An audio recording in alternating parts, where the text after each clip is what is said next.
Hello, everyone. Welcome to Issues and Ale. My name is Steve Krupinski. I'm the marketing director at Michigan Radio. I want to thank you all for coming out. First off, how about a big round of applause for the folks here at Lansing Brewing for hosting us tonight.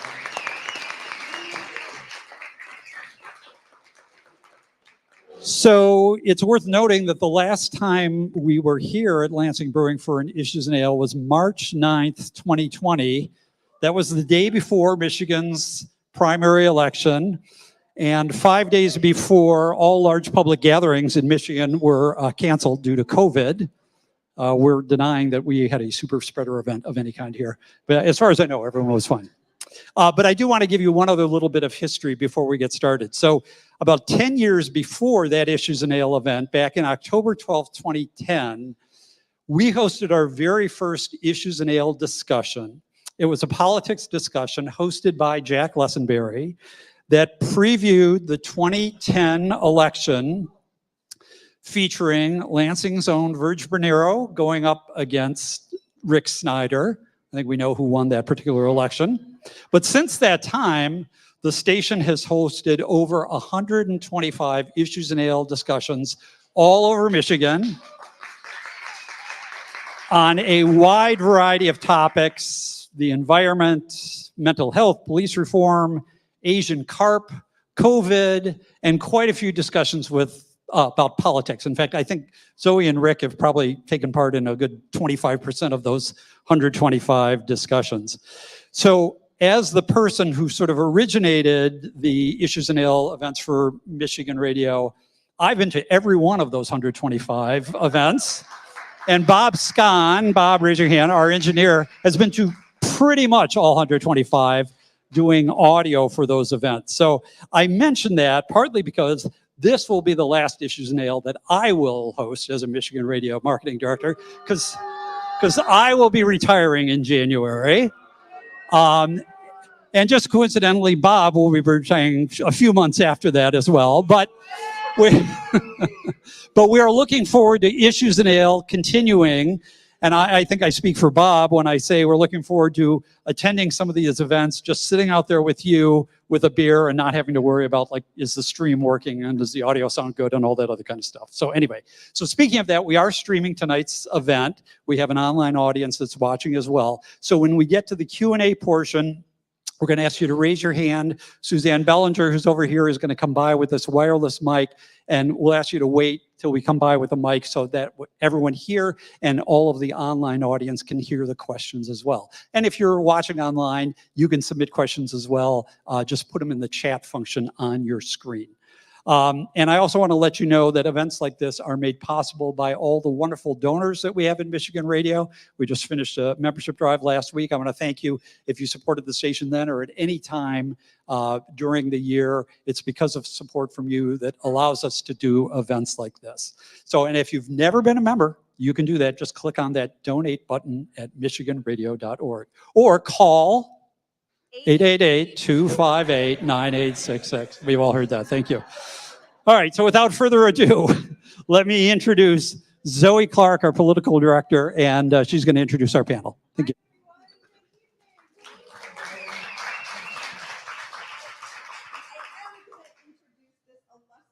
Panel that we have, and I recognize Steve Krupinski wanting to let everybody know that he thinks that he and Bob are retiring.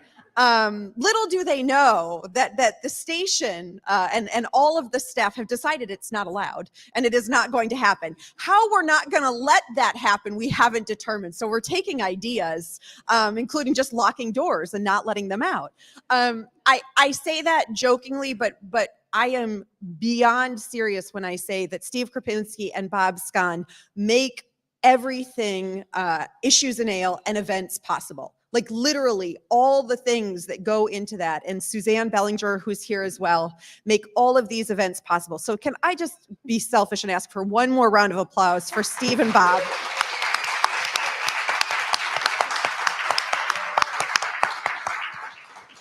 It's super fun to just get to leap up on stage and talk, but I can only do that because everything that they do, and they're going to just be missed. And I can't wait till they do get to come as guests, and we can all buy them all the drinks, all the well-deserved drinks, and then Uber drives home.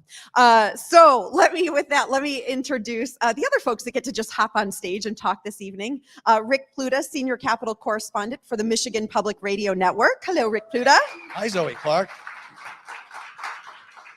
Emily Lawler, politics editor at the one and only the institution that is the Detroit Free Press. Hi, Emily. Thanks for having me. And Colin Jackson, who is making his Issues and Ale debut this evening. Colin is reporter with the Michigan Public Radio Network. I appreciate the opportunity. And we're definitely not going to embarrass Colin by letting folks know that Colin's dad is in the audience. We definitely just wouldn't do that. You have an incredible son, Mr. Jackson. And we're looking for stories. And we're also looking for stories. I don't know about you all, but it's kind of been a year in politics, right? Can we just set that foundation? And it's not like it's going to stop at all next year. So let's start with folks who are here, probably heard some promos on air where I mentioned something about Democrats taking absolute control of Lansing for the first time in 40 years. Most of us on stage haven't even been alive for that long, Rick Pluta. And then only to lose their majority. They didn't lose control, Colin Jackson, of the legislature, but they lost majority. For folks who hear that and are like, say what? Can you explain just what happened? Yeah, so the simplest way to put it is going into the year, Democrats had a 56-54 majority in the State House of Representatives. They ended the year with a 54-54 even split with Republicans because two of their members, State Representatives Lori Stone and Kevin Coleman, ran for mayoral seats in Westland and Warren, and they won those seats. So now we're waiting on the results of a special election that's due to be held in April to fill those seats. And these are Democratic-leaning districts, so it's likely that Democrats will once again regain their control at some point. At least that's what Democrats are hoping. But until then, yeah, the House is going to be at this 54-54 split for a while. And so, Emily, a lot is going to get done, obviously, when we have a 54-54 split, right? When you look at some of the key accomplishments of this legislature, many of which happened between January and April of this year, many of them were on partisan lines, slimmest of margins. It was impressive that they were able to big tent, hold that many people together on that many votes. But, unless I see kind of two options for January through April. One is shifting to bipartisan priorities. There are, I think, some bills out there that, might have historically garnered support from each side. I don't know if the Republicans are going to be willing to play ball necessarily and make that happen. And the other option is a lot of stalling and inaction. So potentially we have a very easy January through April. I don't know.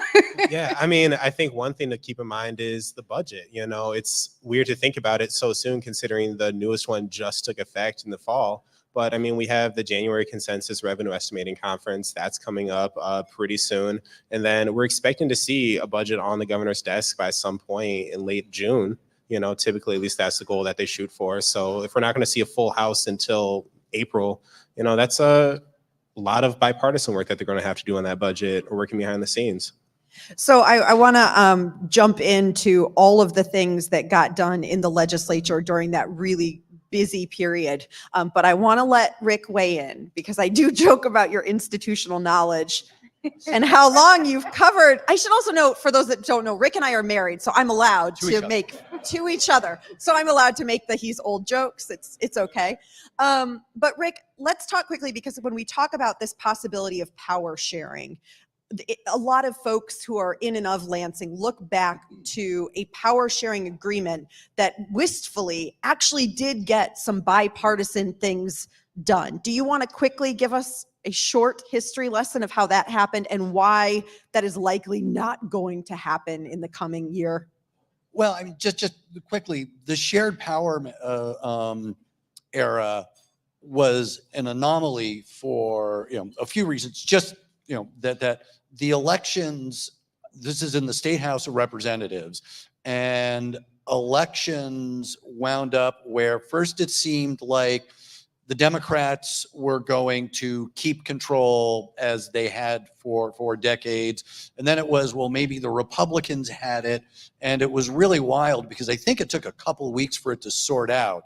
And there were people who were sort of moderates on both sides, that there were a lot of people who were having a lot of drinks and dinners paid for, while people were like, hey, maybe you want to come over to our side, or maybe you want to come over to our side.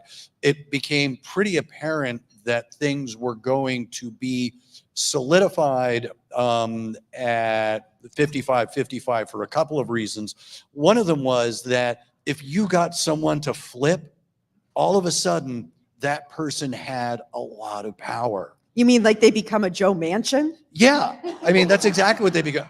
They have a lot of power, but then there's something else, that once everyone sees that person who flipped as having a lot of power, then everybody had a lot of power, that it was going to be an unmanageable situation. But here's how it's really, really different, because in shared power, then Republicans and Democrats had to get together and come up with rules that basically allowed things to shift back and forth. Well, right now, Democrats are still in control of everything, even, if the numbers are closer, but Democrats are in charge, that the speakership doesn't change, and the Senate majority leader is going to remain the Senate majority leader as well.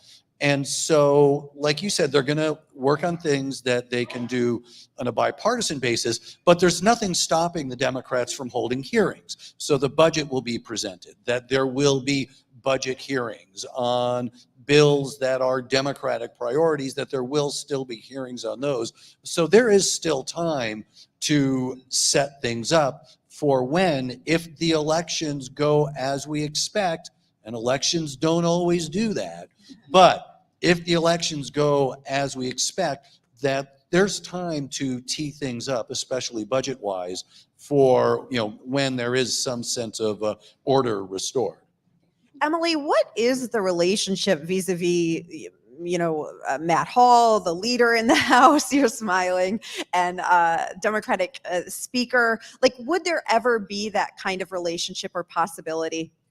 I don't see it. I would describe it as frosty, perhaps, a winter adjective.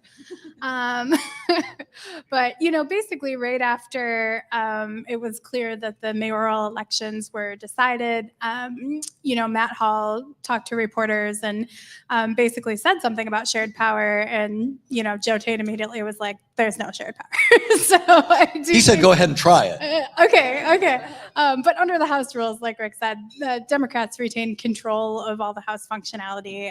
Shared power would be really, really different in terms of how the chamber operated.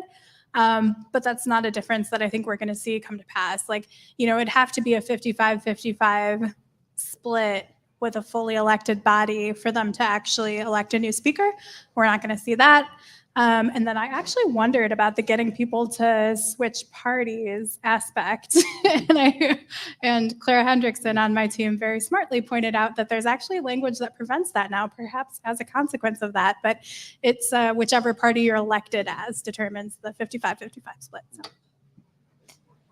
No, I just want to say something that we've seen too that we haven't yet touched upon, and maybe that was for later in the evening, is some of the early drama though and infighting within the Democrats. You mentioned being able to keep everyone in this big tent at 56 vote 10 for a long time. That's a lot of people to make happy, and that's a lot of people that you cannot afford to lose.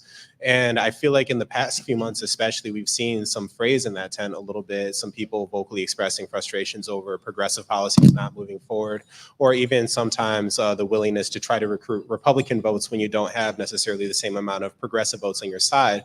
And I'm curious too, at what point could we potentially even see some sort of challenge to Speaker Tate's leadership in the coming year? Well, let's dig into that. And again, I want to talk about some of the really big policy proposals, but of course, as we like to say, it's just politics, not just it's policy. Not it's just policy.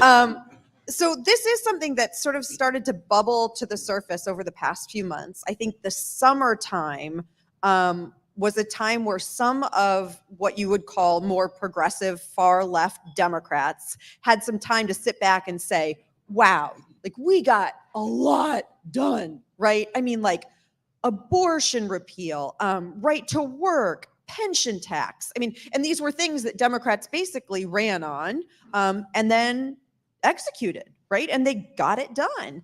And then they went for, the summer break and they were sort of like, so what's next? Right? Like, and not that initial stuff was easy, but it was kind of easy. Like it was huge and big and changed so many laws, but that's what they ran on and sort of said, this is what they're going to do.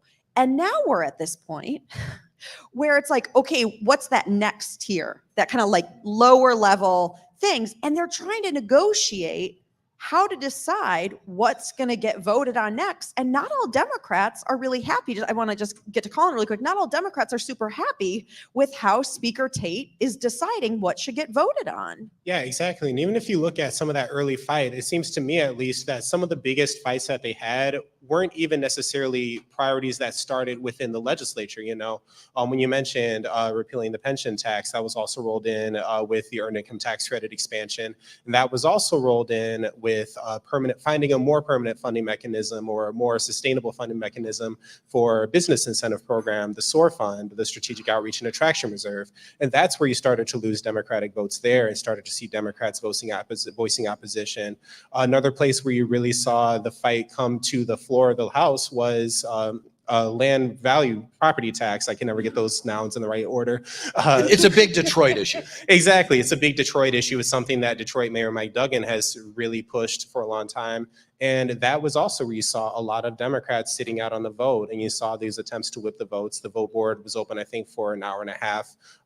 Danielle James at MERS, she had a catchy headline, I like 3 strikes but not out, which I just want to give shout out to.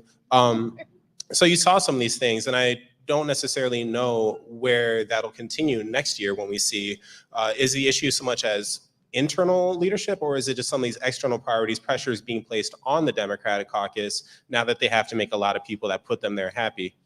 Rick? Well, I was going to say, and I'll also throw this to Emily, that we also saw Gretchen Whitmer try to sort of pull off a reset when she did her, we keep using the phrase, what's next, what's next, what's next. And that was the title of the speech, that they had run through a whole bunch of things. There were ambitions, both policy and politically involved. And she was kind of trying to take the reins back from, after these series of successes and going into, more challenges, wouldn't you say? Yeah, I think, it really sticks out to me from what Colin said that, some of the things that they campaigned on and were able to do early on were pretty successful, even though, they might have been in different factions. But it's really the things that they didn't campaign on, I think, that have been the most divisive. I mean, I guess show of hands, did anyone get the impression that the governor or the legislature, the Democratic legislature specifically, was campaigning on massive subsidies to businesses? So neither. For those at home, there are no hands raised. So I think that's part of it, right? I mean, I think that lawmakers, we began to see some fractions there of people who didn't necessarily think that that was the right thing to do, or maybe weren't comfortable with the level of oversight. And there's actually a package to change how we oversee those now. But, part of what they did in the first part of the year was send, I think, $1.8 billion to this Ford plant that is not going to end up costing that much, we think, because it won't be as big of a project, we think, as Ford said. And then, as far as the other thing, like driven by a different executive, which is Mike Duggan in Detroit, is the land value tax, which I think also we saw a kind of a split on. And I don't know if that's as philosophically driven as it is sort of priority driven. Like there have been a lot of progressive priorities that haven't come up. But really, I'm not sure that Whitmer's reset really worked to direct the energy where she wanted to direct it. I think sort of like the biggest policy priority in my mind that she laid out in that reset was paid leave and expanding access to that. We just really didn't see any movement on that. We didn't see any movement on the prescription drug board that was supposed to lower costs. We did see movement on energy. What else was on her list? The Reproductive Health Act. We did see which is movement on something that she part did of sign, that. but also she signed part of it so far. But also we've seen some of the bills, the biggest ones, repealing the state's 24-hour abortion waiting period and allowing Medicaid reimbursement for Right, abortion right. coverage. Those got left behind. And abortion is not going to go away, that they are going to keep ringing that bell. So sort of a mixed track record, I would say, based on that reset. And, I don't have a good sense of whether those priorities are going to be the priorities going into the new year, or if those priorities failed for a reason. They were too heavy of lifts and they won't be on the agenda starting in January. I'm not sure. Yeah, and Democrats may not be sure at this point either.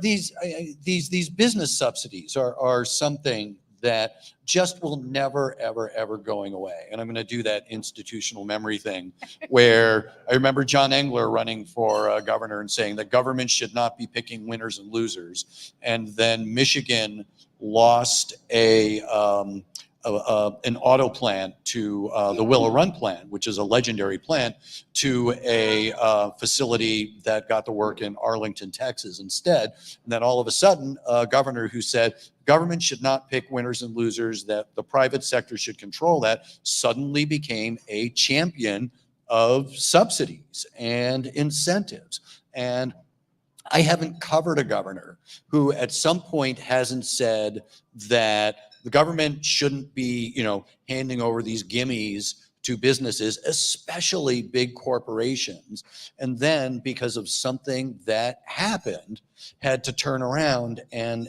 walk that back. And here we are back in the subsidy business again. And Republicans, conservative Republicans and progressive Democrats joined in this particular complaint again about how here's government picking winners and losers, despite what politicians said they weren't going to do.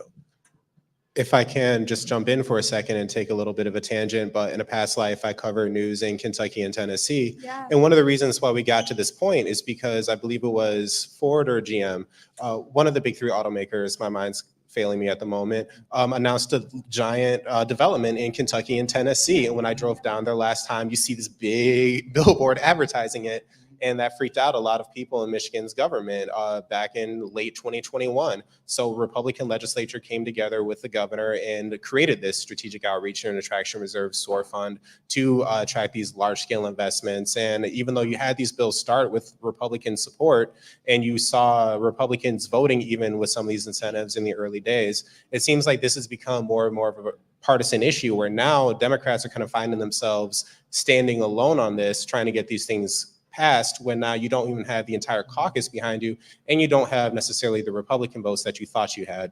And the job promises become smaller and smaller. And if you go back to the Granholm years, which isn't entirely fair because that was a point at which the economy was really collapsing. But at first, these subsidies were the promise of jobs were going to be brought in. But then over time, that stopped, right? That it became not jobs that were being brought in, jobs being retained. Yeah, and we saw we had to rework some of those credits 10 years later or something. But, I would say that there is a real sense that Michigan is sort of in the fight of its life to be part of the EV revolution. I don't know how you solve that. I understand how tax credits would be one way you look at solving that. So I do think that there's a real sense that not only that plants are going to go elsewhere, but that the big three have such a legacy in Michigan and that they are a huge part of our economy, and that, if we transition to electric vehicles as a society and everyone's buying cars made someone else, that Michigan won't have that sort of stable base of jobs. So interestingly, just a side note, I swear every time the economy dips, we try to diversify our economy. And then when it's strong, we try to lean into what's working. So we're in a lean into what's working phase, is my impression. So I want to open it up to questions because there's so many of you and only one of me to ask all the questions. And I want to hear from all of you. So Susanna's going to walk around with the microphone. But before we get to that, I think I want to also level set. One of the things I feel like if you read any of, the daily DC playbook Politico this and Axios that. And she does. You're right, as anyone in this room probably does and listen to Michigan radio. One of the things that you continually hear from the Biden campaign is feeling sort of aghast that they feel like his administration has just done so much, right? Like historic, billions of dollars legislation when it comes to climate, and whether it's vis-a-vis COVID or sustainability. And yet it's journalists like us who are like, yeah, but what about? And I feel like we did a little bit about that for the past, 20 minutes about Democratic rule here in Lansing, which I think we have to say, whether you are for Democratic policies or politics, the speed, like just the brevity at which, and also just the historic nature of how many things were, and I guess I would say mostly repealed rather than passed, but passed to repeal in the first couple months in Lansing was kind of historic.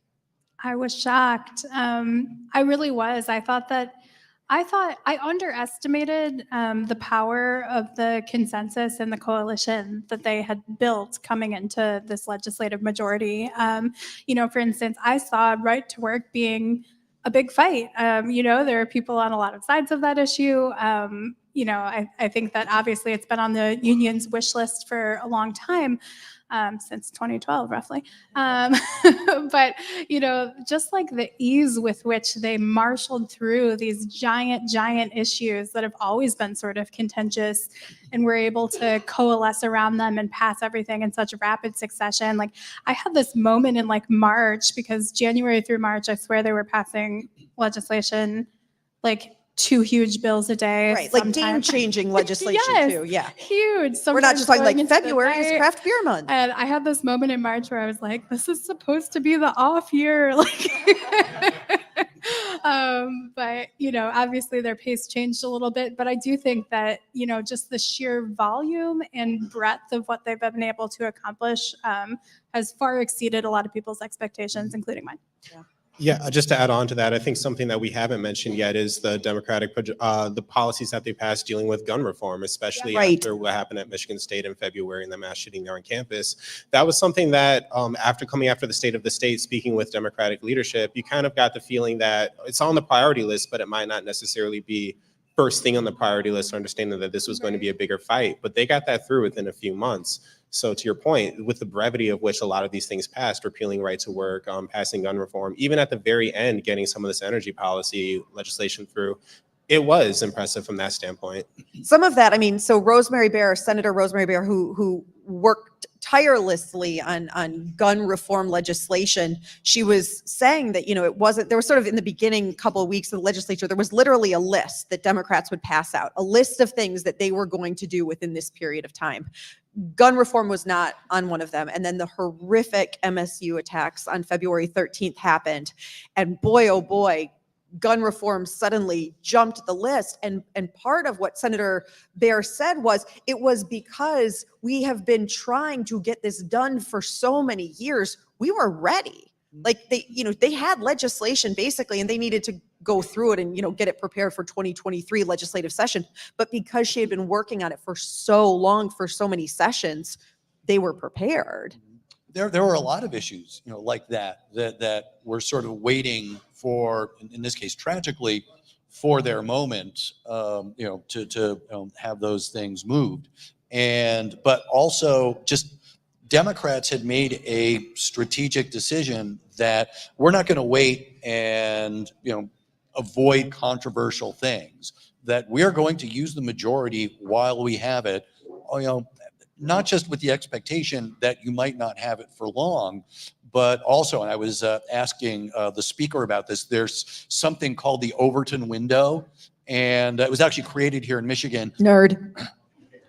But what it is, it's when you look at the whole panoply of things that might happen, that is the circle of things that are acceptable policy choices. And it's a real thing, and it works. It was also developed here in Michigan up at the Mackinac Center. And here we are talking about a free market think tank, and here we are talking about democratic politics.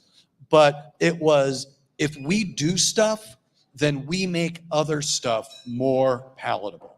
And that was part of the thinking behind a lot of this.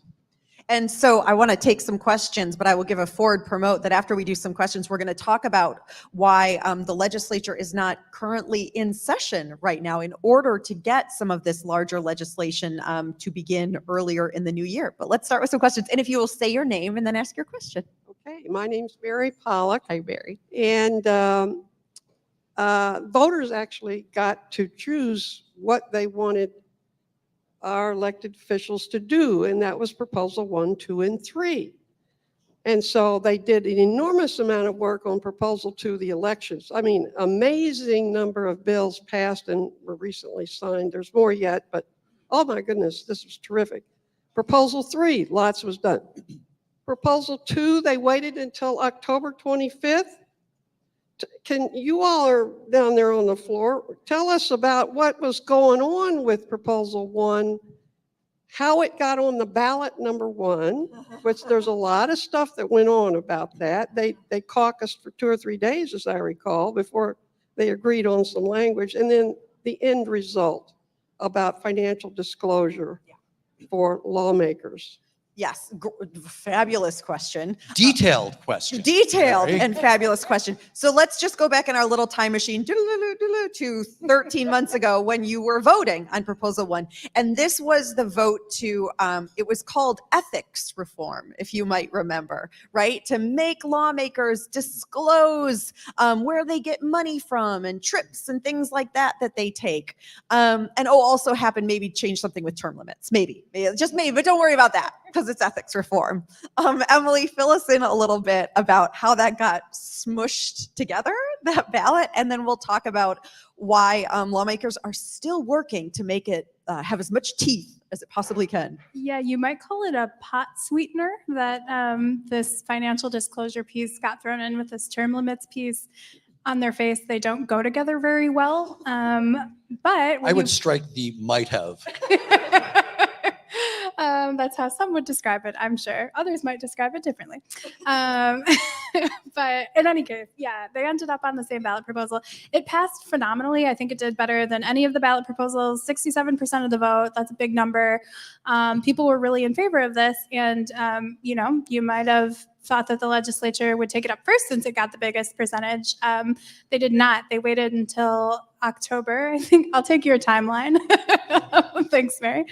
That was kind of actually the legislature's one big deadline is they had to pass this legislation before the end of the year to sort of put a structure around, our financial disclosure, which was non-existent until January, I suppose, or February, one of those. But anyway, there was a lot of criticism around that timing. A lot of transparency advocates said it does kind of the bare minimum. There were certain people calling for more in terms of spousal disclosure to make sure that you can't just, I have $10,000 and give it to my hypothetical spouse to hide it from the disclosure. So, and they worked in some of that, but I think transparency advocates are still a little disappointed that it didn't go further.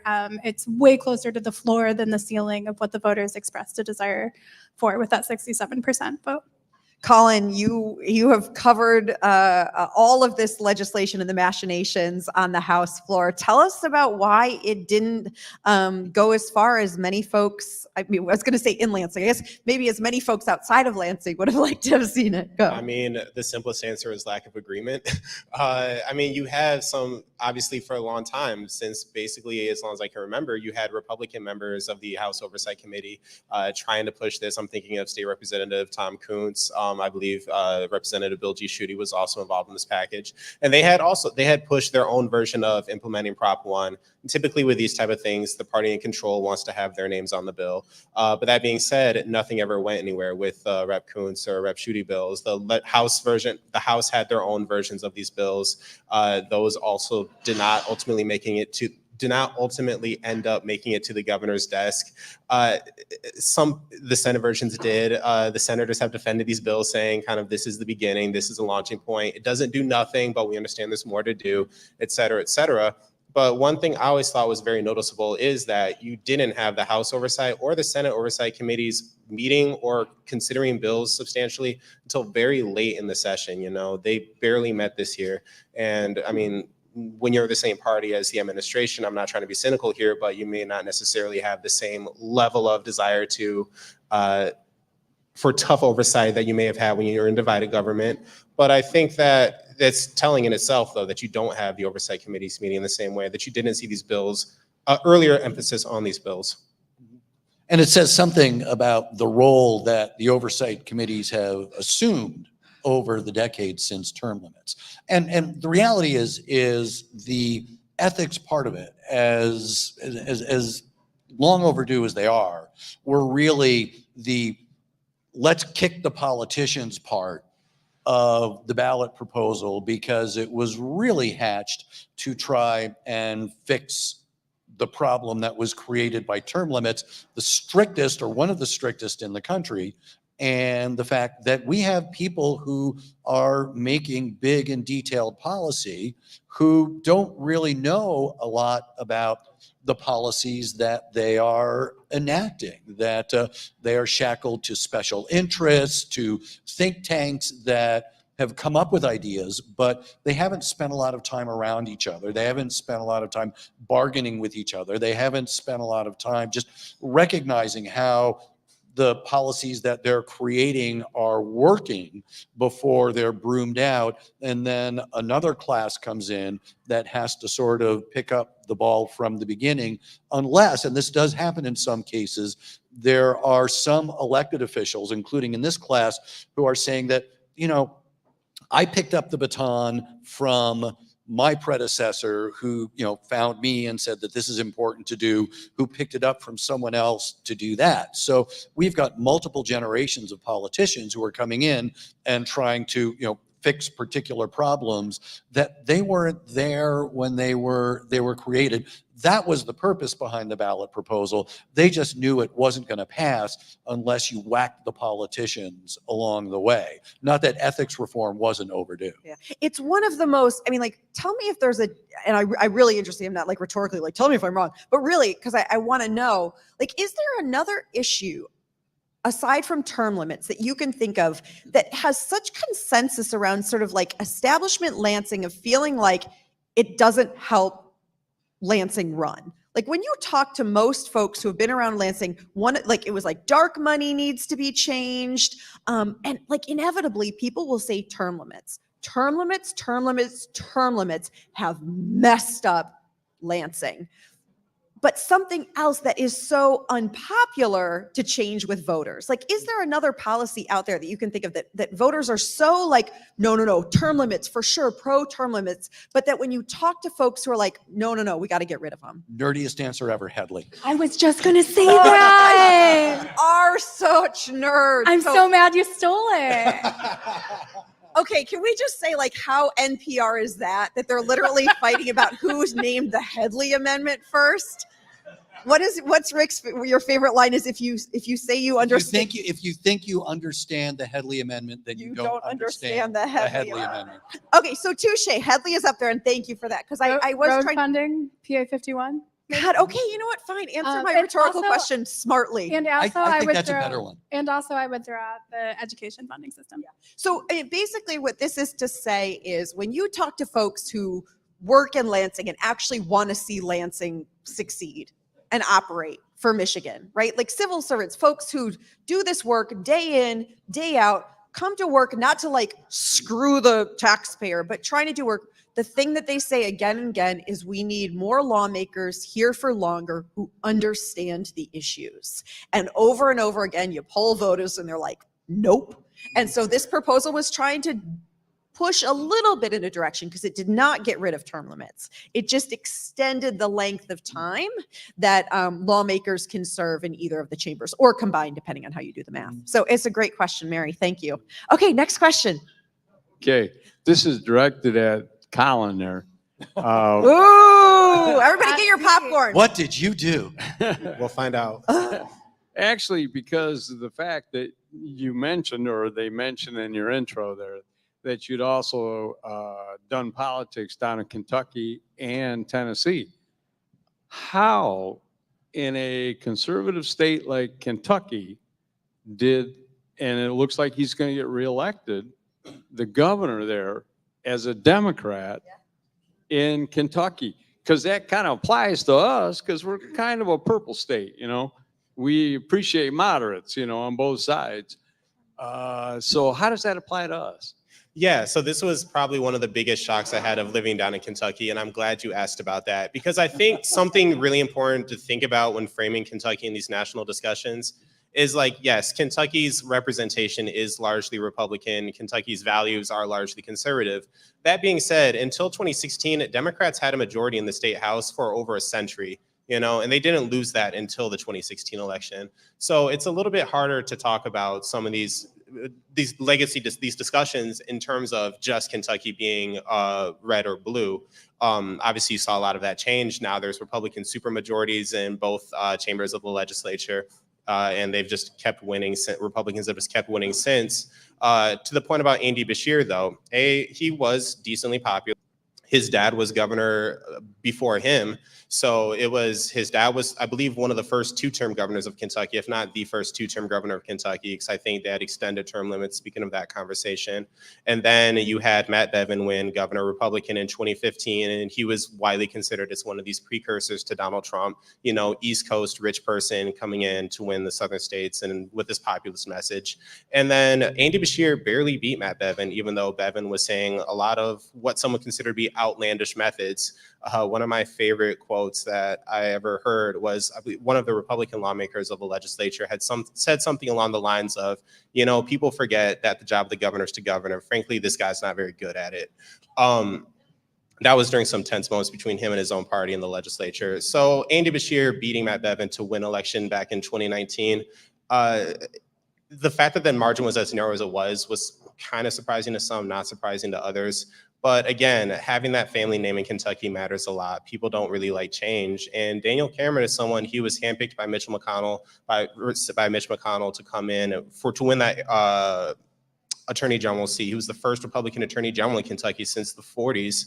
You know, Andy Beshear had that seat before him. So, I mean, there's a lot of nuances to this race, but I would say just the shortest answer, now they've talked for about 5 minutes, is Kentucky is a little bit more, it's an interesting state to look at politically. And they did have a new Democratic party chair there too.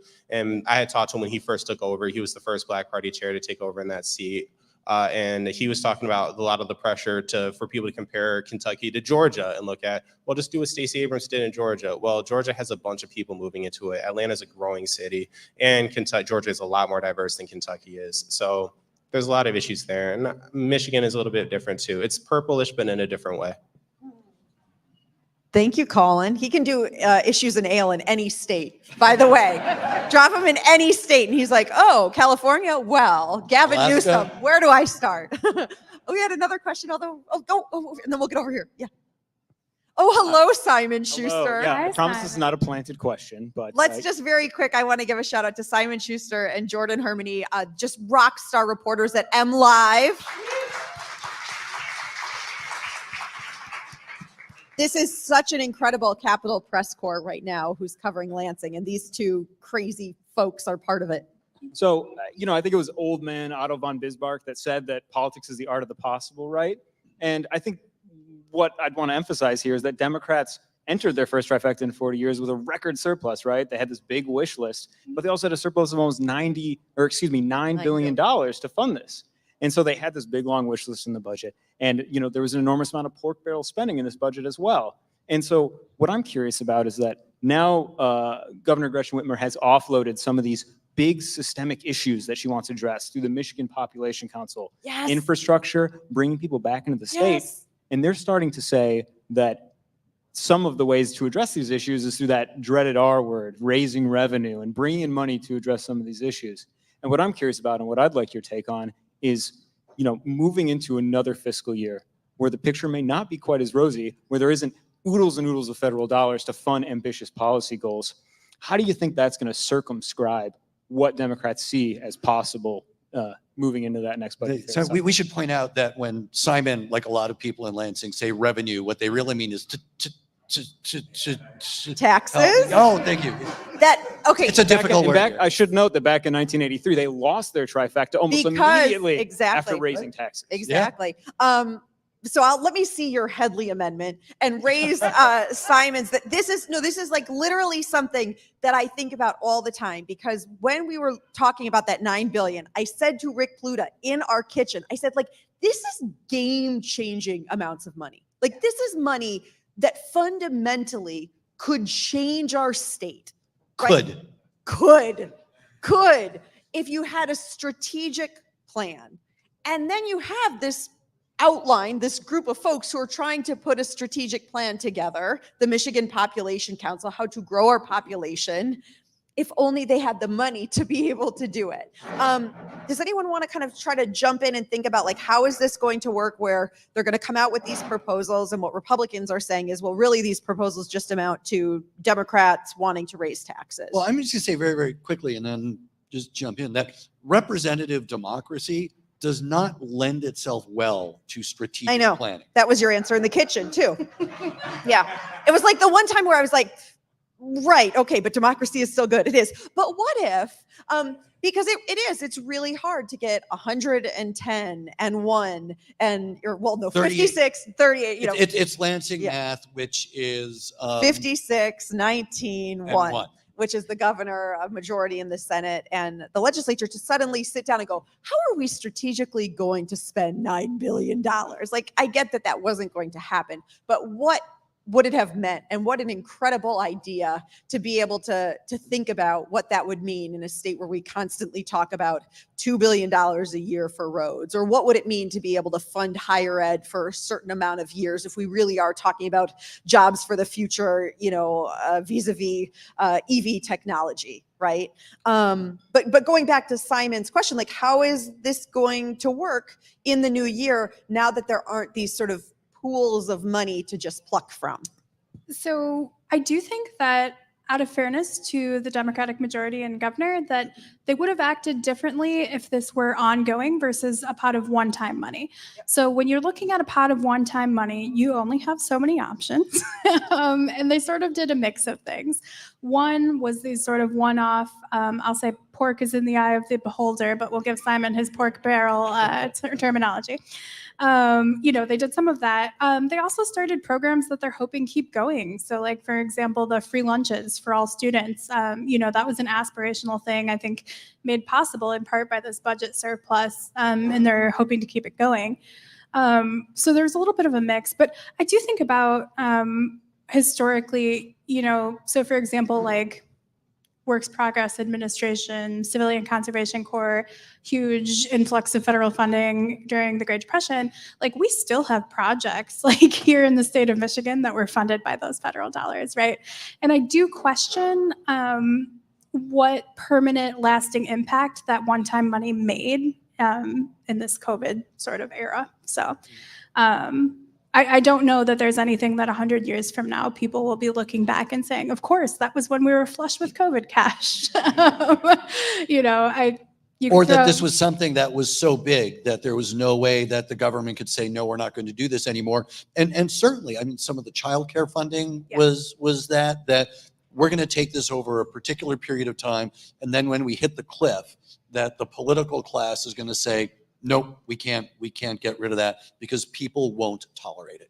Yeah, and I think some of the like the accessibility to community college through Michigan Reconnect, like, I could see that becoming something that you know, is permanently part of our culture. So yeah. I guess we're going to have to just wait and see, Simon. Hi, Jordan. No, but slightly more potentially manageable question. We're running into 2024 where House Democrats are going to be at a complete split, 54-54. What, if any, policy initiatives do you see as having common ground, or are you concerned at all that the coming months until the special election is held and those seats are filled, what do you anticipate those months? That there's going to be a lot of months that are craft brewing declaration months kind of thing, and resolutions. Not mine, but Colin, let's start with you, man. Like, what's the next few months going to look like? Yeah, I mean, My perspective on this is a little bit skewed because my end of the year interview was with Senate Majority Leader Winnie Brinks, who still has a majority. But when I asked her about what she was expecting to see in the new year, she did mention a lot more bipartisanship. So one of the things she mentioned was, for example, the Prescription Drug Affordability Board. You know, Republicans are skeptical of that, but there is some room there to bring maybe a few Republican votes on that board. I'm not quite sure how Republicans feel in the House in the same way. Some broader prescription drug affordability legislation, regardless of if that's PDAB or something we haven't seen yet. I think that's one main area.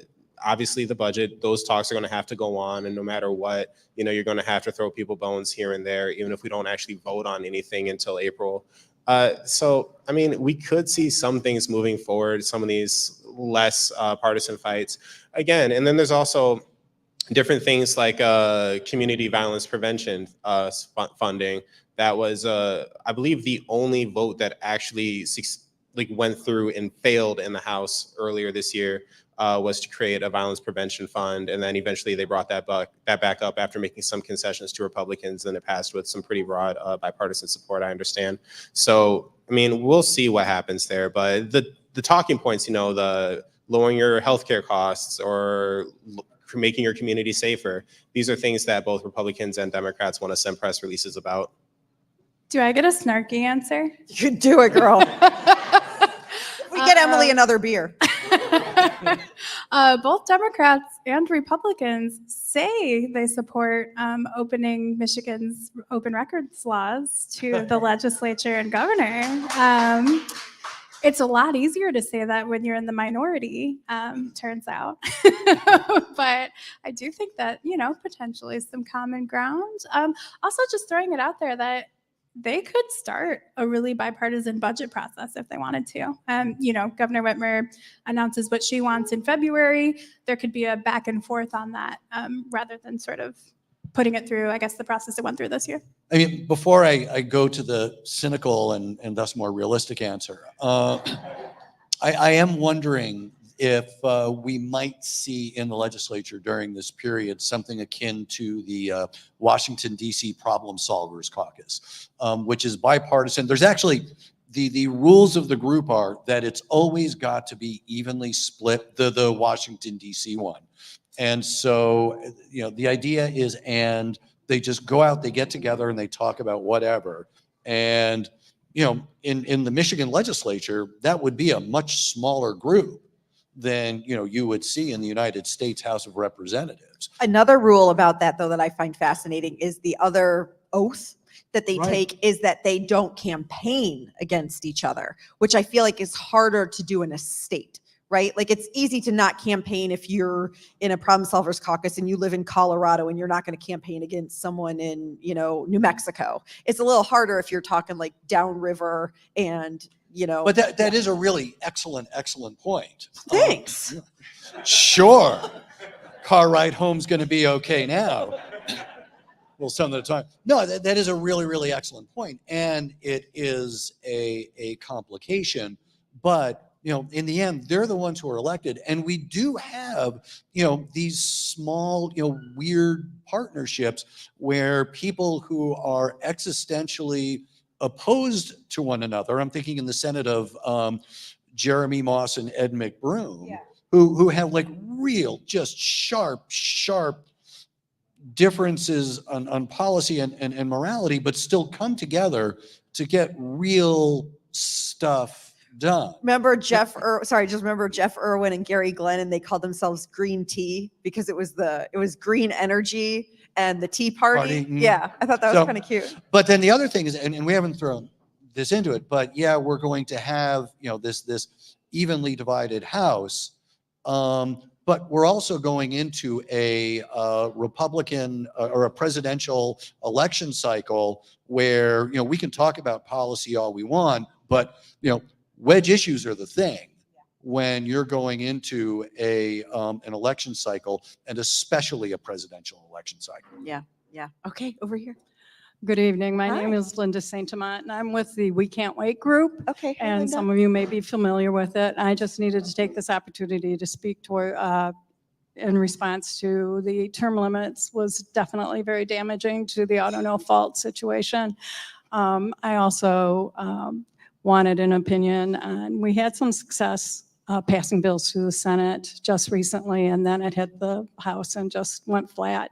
And we're feeling right now like it's probably going to be April before we can even hope anything can be done.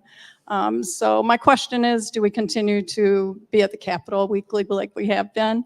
Or do we sit back and wait until it looks like our issue might actually be looked at again? It's a great question.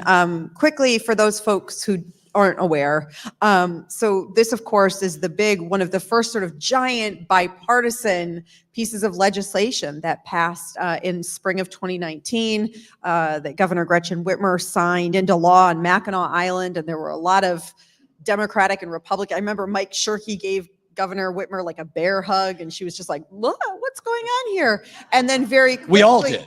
We all did. And then, I mean, we're laughing, but it is such a huge policy issue. And since then, I mean, hundreds, thousands of folks, lives have been upended because of how home health care is paid for or isn't paid for, and reimbursement rates, of course. So this is something that really, since then, folks like your organization and some lawmakers have passionately pushed for, folks, as you know, coming to the Capitol very regularly.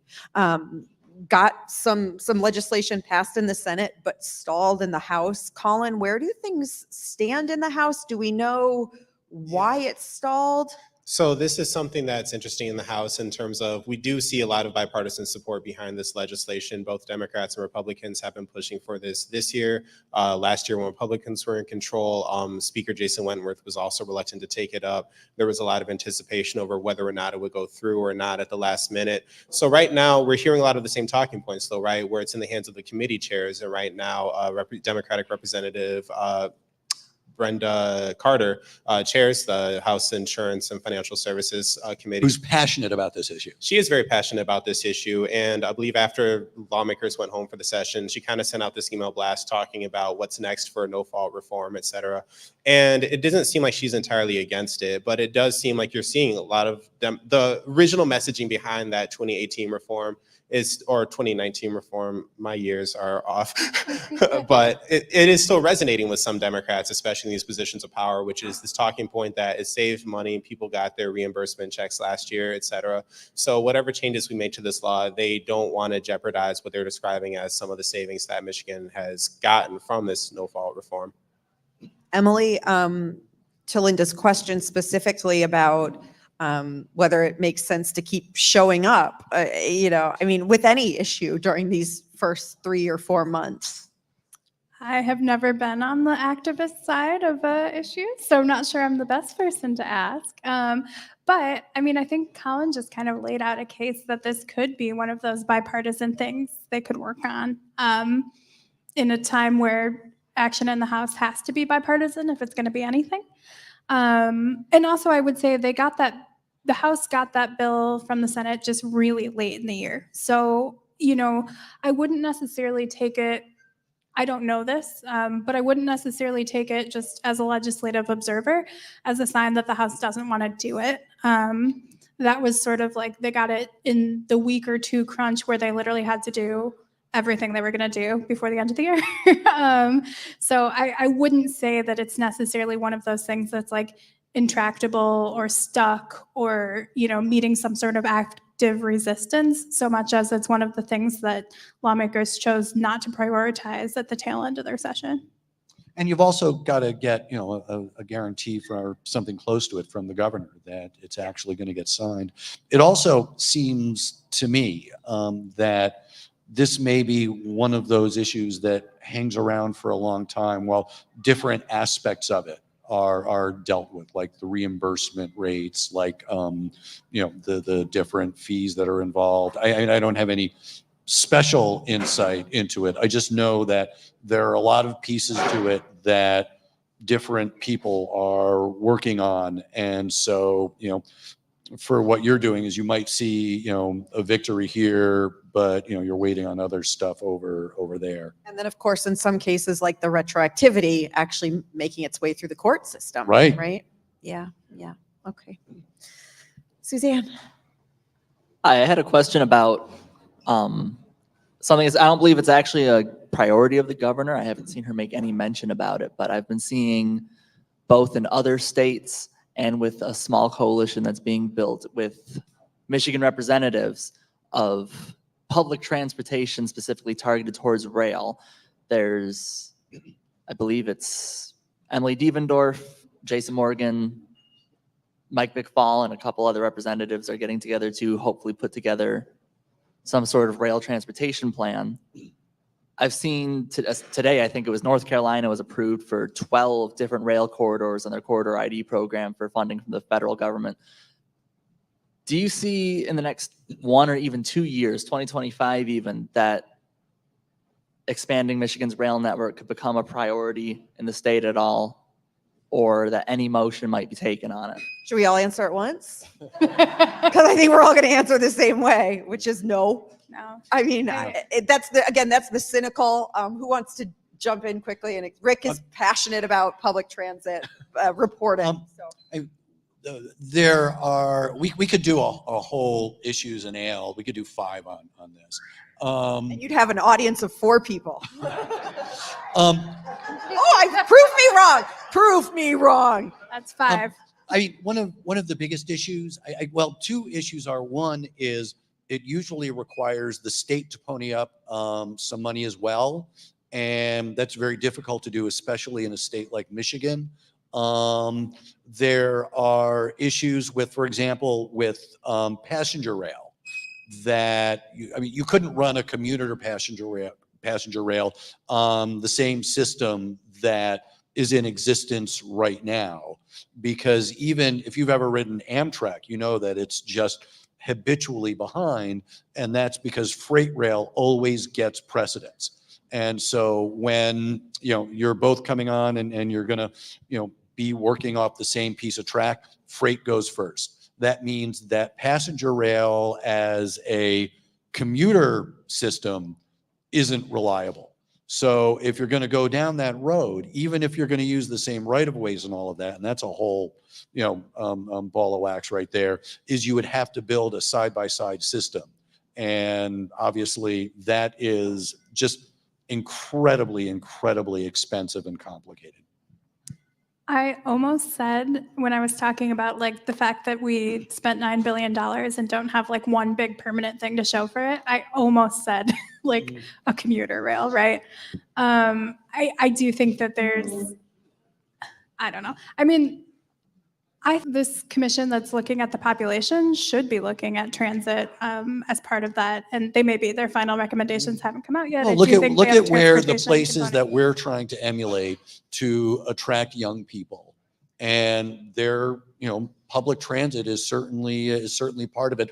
There's so many kids right now who, for a whole bunch of reasons, who don't get their driver's license. Absolutely. Because they have other ways to interact with other people that they're less interested. That a driver's license at 16 years old is not the ticket to freedom that it once was. That just, the culture has changed. And just like a personal perspective, and I can't say this is like terribly well informed, but as a millennial, I do have a theory that like millennials and younger are not interested in buses.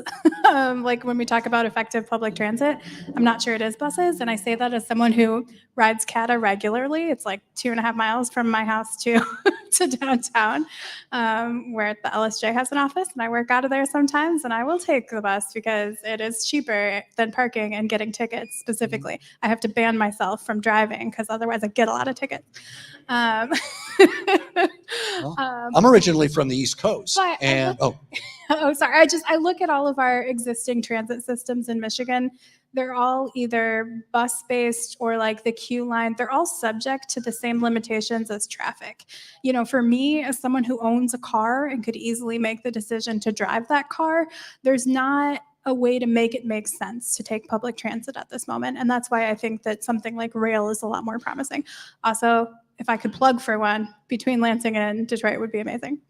Yeah, exactly. Ann Arbor and Lansing and Grand Rapids to Detroit. Sure. The benefits are there, the theories are there, but it's really, really expensive. I was just gonna say I'm originally from the East Coast, New Jersey, and the NJ Transit and the other and the SEMTA system, that you drive your car to the parking lot where you get onto the train to go into the city or into New York or wherever it is that you're going. It's not like cars disappear. It's just a lot easier, and it is a culture change. But people who live in the New York metro area love the idea that you can go sit on a train and then read the paper, or it's not since I was there, but watch a movie on your device or something like that, and then get to your spot and do a short walk or a short commute on maybe a bus, maybe another train line to get to where you're going. But getting there, like, you read a history of how the New York public transit system was created, and among other things, you're reading a history of corruption to get that done. I mean, Yeah. oh, go ahead. I'm sorry, no, if I no, could go. just jump in on the train thing, because I like trains. I ride trains too. I just want to say, I just want to say that regional transportation, especially from the major metropolitan areas, to echo your points, from Grand Rapids to Lansing, Lansing to Detroit, that should exist. I was in California a few months back for a friend's wedding, and I was staying in LA, and then eventually had to go from LA up north to the suburbs in Ventura County. And you may be surprised by this because I'm always so punctual, but I missed that train. And I thought, oh no, what's going to happen now? And then I realized, oh wait, there's 5 more trains that go from this place to that place. And for another $12, I can fix my mistake and be on a train for an hour. And it's that type of thing. And LA is not a city known for its functional public transportation system at all. But Barely has a functional private transportation system. Yeah, exactly. So for that to be something that we don't even have some sort of parallel of in Michigan, I don't know. And then I see on social media, I keep seeing a lot about a Traverse City to Ann Arbor train. And I'm thinking to show of hands, who would use that? All right, maybe No, more than The once same a year. amount of people that are coming to our 5-point series on public transportation. And I'm not saying we don't need a better way to get up north. But also, It's here's just- another thing. It seems, that a daily commuter public transit system is subsidized by taxpayers. So, that's a big hurdle right there. Yeah, but I would say you think about opportunity costs. I know a lot of people who could afford a ticket to go from Lansing to Detroit on a light rail, but who can't afford an EV. And that's what we're subsidizing right now. That's where we're putting our taxpayer dollars.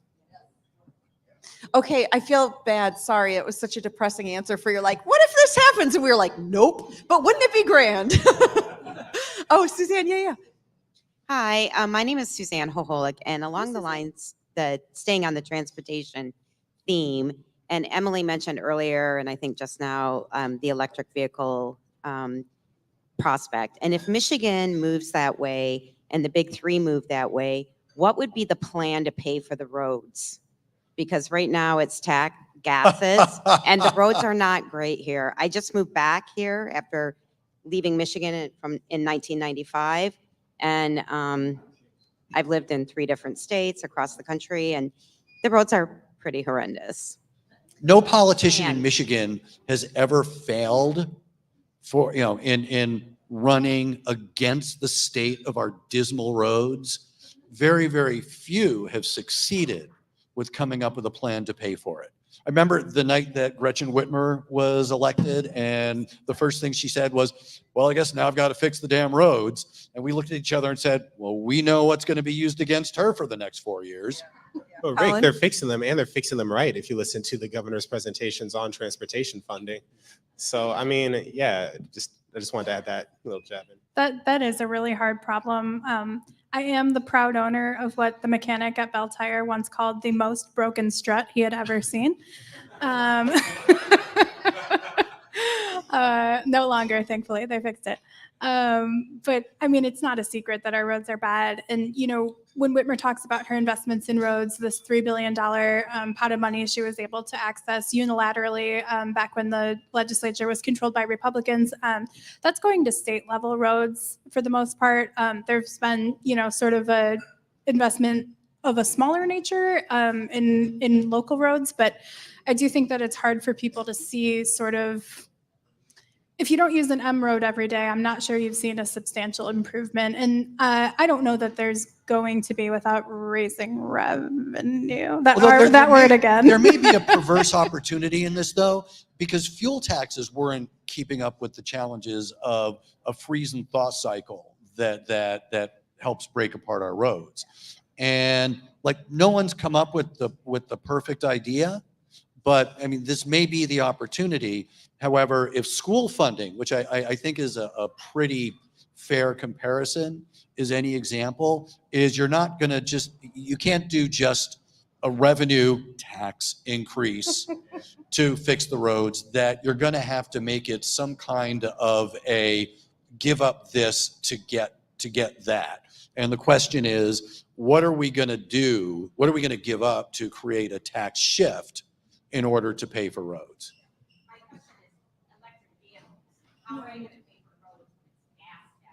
We can't with gas taxes. I mean, that's a short answer. That's true.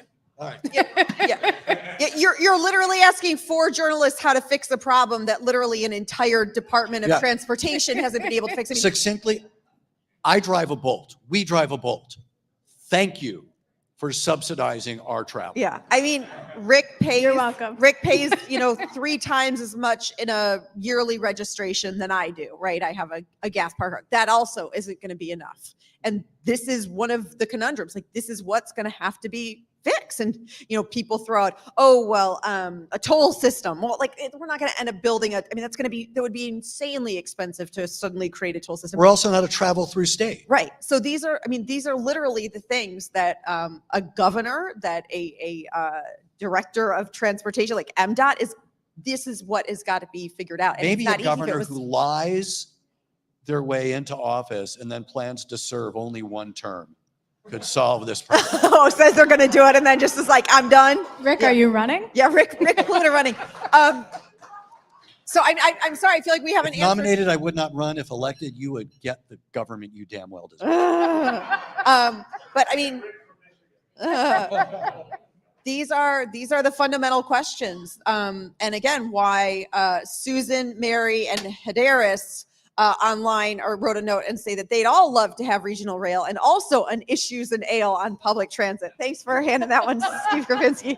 I'm getting that. So we only have a few minutes left, and this was one of the questions that I was going to ask. And so thank you, whoever wrote this online. Colin, I'm going to start with you, which is, so why did the legislature adjourn so early this year? So we started out talking about all of this massive amount of legislation.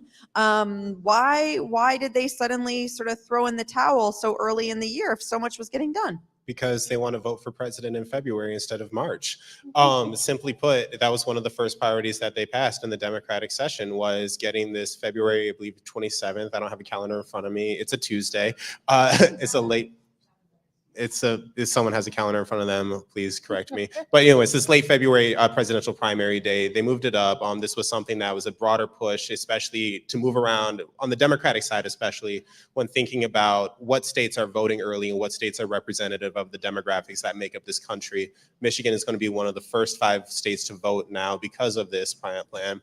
And there was a big rush to get this passed. This was also something that there was a big rush to get finalized, and that meant there wasn't at the same time enough Republican support to get immediate effect passed through. Something Senate Majority Leader Eric Nesbitt consistently brought up is that under Republican rules, that moving the primary to February would have cost Michigan Republican primary voters or delegates at the Republican National Convention when it come down to picking who the Republican presidential candidate would be. So there was a whole fight over that. Republicans refused to support it for immediate effect, ending early, adjourning sine die, which, side note, I still don't think we're pronouncing that correctly. I don't know Latin, but I don't think that's how Julius Caesar would have said it. Adjourning early. Listen for Colin's report tomorrow. Sine die. How is it pronounced? I mean, you got to pick your battles. But that starts a 90-day clock, though, for all legislation to take effect. So especially when we have these early voting periods and some of the other voting changes, you needed to adjourn early to make sure that Michigan's February primary election date actually takes effect in February. So the issue simply was there weren't enough Senate votes, basically, to start. And it's not just, I mean, it's because of the February 27th primary, but there's also now a lot of bills, right, that will go into effect right around there, including gun reform, some other bills that also including gun didn't get- reform, some of the RHA bills that we just saw surrounding abortion, a lot of these other right to work repeal, a lot of these other Democratic priorities that weren't going to get any Republican support to begin with, these now also go into effect that much sooner. And when you ask Democratic leadership about why adjourn early, yes, I mean, presidential primary, but they're also pointing to all of these other priorities that take effect so much sooner. Okay, any other questions from the audience? Yes. Yeah. Thank you. My name is Paula Jensen, and I just moved. We just moved from Chicagoland area to our home city, yay, Lansing. We're very familiar with Metro System as well as the L. And I was also an elected official in McHenry County, and we worked on the state initiative of complete streets as well as multimodal planning of cities and expansion. And I see a real, my commentary, problem of not offering those kinds of amenities for people to find ways to get from one place to another beyond mass transit. So is there any kind of public policy initiative moving forward to the investment of our roads so we can get people from one place to another? This is my dream. Do I also get to talk about being a biker? My life goal right now, my New Year's resolution is to ride 2,023 miles in 2023. I'm like 1,900 and something in. But no, I think that's so important to talk about. And, you know, I see it kind of go city by city. MDOT's able to have some influence. Here in Lansing, we had 4 lanes of traffic on, oh God, I always mix up which goes which direction. Either Saginaw, okay, thank you. And only 3 lanes on Oakland. So we have, you know, MDOT was able to put a bike lane in using one of those 4 lanes of traffic on Saginaw. So, you know, the challenge is sort of how that bike lane interfaces with our local streets in Lansing. My favorite bike lane in the city of Lansing, not that anyone asked, is down Kalamazoo. It's pretty straight shot. I've got fans. This is great. But yeah, it's a straight shot from basically MSU's campus to downtown Lansing. I used to ride it even when I was at the university as a student and interning at the Capitol. I would ride my bike from MSU to downtown. So I think it's a great idea. And I do think that, you know, alternative modes of transportation will increase in popularity, especially with the adoption of driving among young people, and also just the cost of vehicles. Like the cost of vehicles is astronomically different in proportion to people's income than it was even 5 years ago. Okay, what I'm hearing from folks, and I'm writing a note to myself, is issues in ale on public transportation. And no, I mean it. You have Issues in ale on bike lanes. But we all have to get there on transit. Oh, right. But you can only register to attend if you're going to. No, seriously, like some of these are fabulous questions. Yeah. And I would love, I mean, as a journalist, I would love to figure out who are the folks and what are the communities that are doing it right. And can you then scale it up? And is it a model that other places and areas can take? So yeah, in fact, maybe is public sector, Misty, doing anything? Public sector consultants? Maybe? No? Okay. We're going to find other people. We're going to find other people who are, and we're going to do an issues and ale. Since we're talking about things that matter to us, real quick, if I could add, in addition to fix the damn roads and add the bike lanes, can we talk about fix the sidewalks? Because yes, especially here in Lansing. Go, Colin. Just yeah, let I it walked out. here and It's a I barely safe made space. it. So. Yeah. Hi, for fear of changing the subject from the fabulous questions, my name is Ellen Zwarnstein, and I get to play in the civic education space. Yeah. Ooh, is right. In addition to like to teacher professional learning, student programs, we're also working on a coalition to try to address systematic underfunding or anti-funding in that particular space.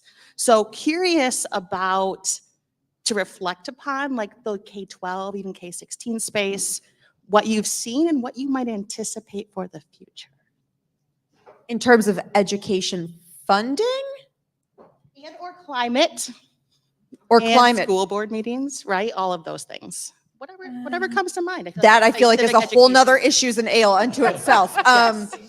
I mean, in terms of school funding, so one of the things that we talked a little bit about is Democrats really pushing for higher school aid funding and passing it again, right, as part of the budget. And some of that is we're still building up from really historic cuts that happened in 2011 under Rick Snyder. So it's sort of easy to continue to put up money because there were just such drastic cuts. One of And these yeah. notions of equity, that just having the same amount per pupil isn't actually equal or fair funding. Yeah. I think Yeah. that's gained some traction, especially with like the increased investment we saw in, what is it, the ESP students, or sorry, I'm blanking on the term. There's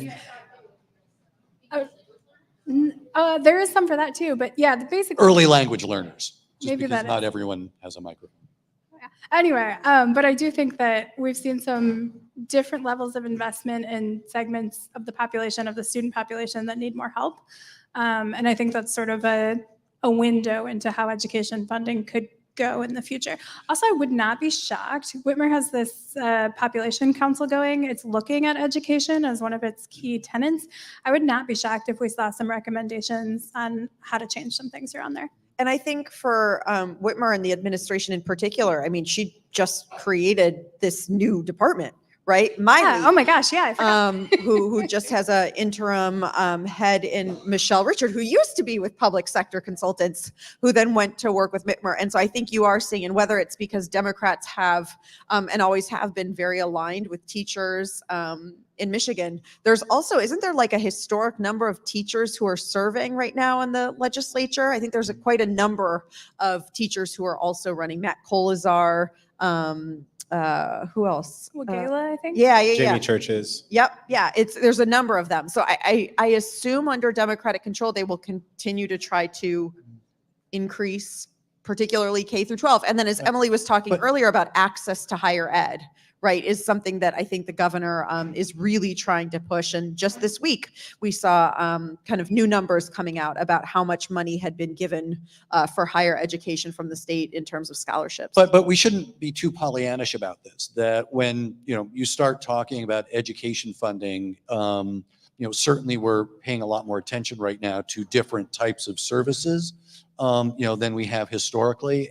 But also, once you get into ideas of equity and equality and fairness, that you've got school districts that basically pit themselves against one another. I mean, you might not think that it's right, but if a suburban school district and an exurban school district and an urban school district, I'm looking at you, Oakland County, are right next to each other, they're looking at what each, what the other ones are getting and comparing themselves. And basically everyone kind of feels shortchanged. If you go back, and yeah, I'm doing the old guy again.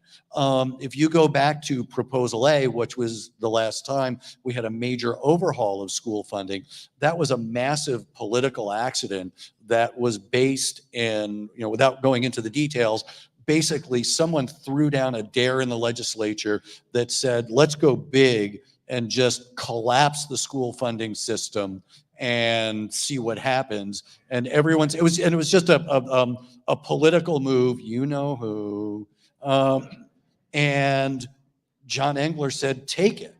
And so the legislature under Republican control collapsed the school funding system and then put out a dare to the legislature to fix it.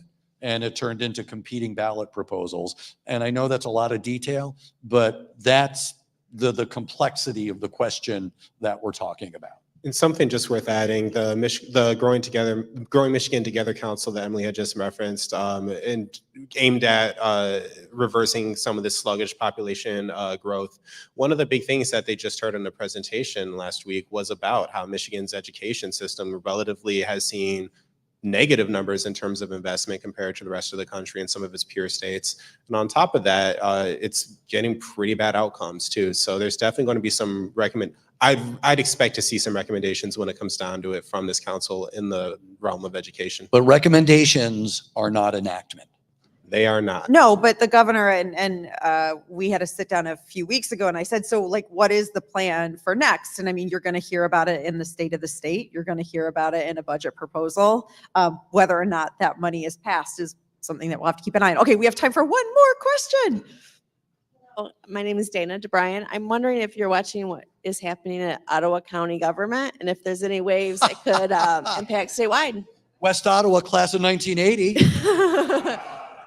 Yes, and I can just say for Michigan Radio, we've got, our bureau in Grand Rapids, and Dustin Dwyer has been reporting on it for us. But I mean, when you're getting coverage from the Washington Post about what is happening. So yes, we are keeping an eye on it. And just because we have so little time and don't have time to jump into it, I would say head to michiganradio.org to find the stories. But it's certainly something. And watch the courts. And watch the courts, because I mean, what is happening there is just sort of mind blowing when it comes to government.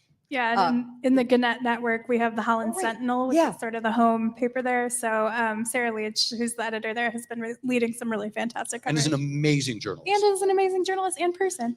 Oh, love. Well, let me just use that to tie it in a bow and say thank you, amazing journalists and people. Rick Pluta, Emily Lawler, Colin Jackson. Zoe Clark. But really, please join me once more with just a huge, huge, huge round of applause for Bob Scon, Michigan Radio's chief engineer, and Steve Krapinski, his last issues in Ale As a staff member. as a staff member. The last issues in Ale that he has to run. We will still give you drink tickets, though, Steve, no matter what. And to you all, thank you so, so much for coming out tonight. Again, as Steve said at the beginning, these events, both in person and online, are free. And that is because of just wonderful donations of folks. I'm not going to go into a pitch other than to say nearly 60% of Michigan Radio's budget comes directly from gifts ranging from $5 to $5,000, and it's because of all of you that we're able to do it. So I won't say the phone number, 888-258-9866, or the website, michiganradio.org/donate. But thank you so much for your support. You guys make all of this happen. So a round of applause to all of you. Thank you, everyone.